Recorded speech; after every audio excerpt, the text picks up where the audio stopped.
Hey guys, so coming at you with a quick hip extension mobility exercise. I think hip extension is a good warm-up precursor before a run. It's important that we have reasonably good hip extension, which is this. Obviously hip flexion is this, and hip extension. Because if we don't, then the onus generally turns to other parts of our body to use. It could be the lower back, for example. We could be doing this and we could wonder why, we get lower back pain during a run. So how this is going to work, we are going to come down into a half kneeling position. Your back foot, you can have your toes tucked or the toes on the floor. We're going to have our ASIS, these bony parts on your hip, facing forward. I'm not going to be in this position here. So we've got this exaggerated bum poking out. I want you to think, tuck that bum under to posteriorly tilt the pelvis. And you're going to start to feel that tissue in the front of your hips start to light up. Now, the idea is here that we're going to create an isometric. So an overcoming isometric. And we call this in Kinstretch pails and rails.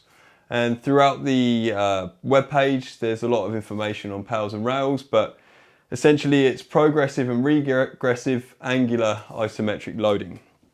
So I'm going to be here for roughly 2 minutes to relax the nervous system, and I'm kind of scanning for my line of tension, my stretch. And then I'm going to begin to drive my knee into the floor, but I'm going to try and scoop it under like an ice cream scoop and pick it up.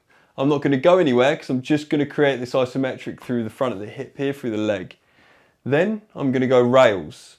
I'm going to try and drive my foot backwards like I'm about to propel myself forward and contract everything in the back of the hip here.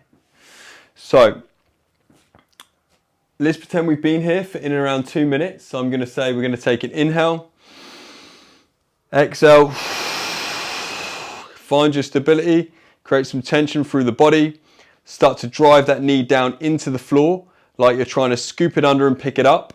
And we're going to go 20% effort.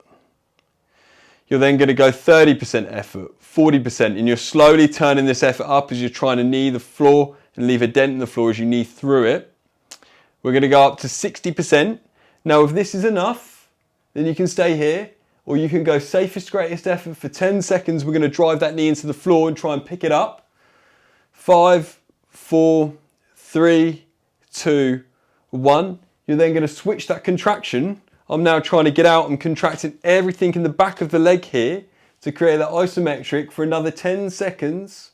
We're going to go 5, 4, 3, 2, 1. I'm going to say slow breath in, slow breath out. You're going to stay calm. And if 1 round's enough, you're going to leave it at that, or you could go to progress to 2 or 3 rounds, whatever feels good for you.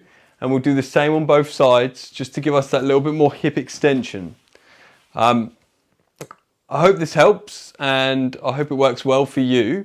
You shouldn't feel any pain throughout the stretch. If you do, then stop whatever you're doing. Feel free to reach out to me. My email is on the website. I'd love to hear from you, and hopefully we can do some Kinstretch soon.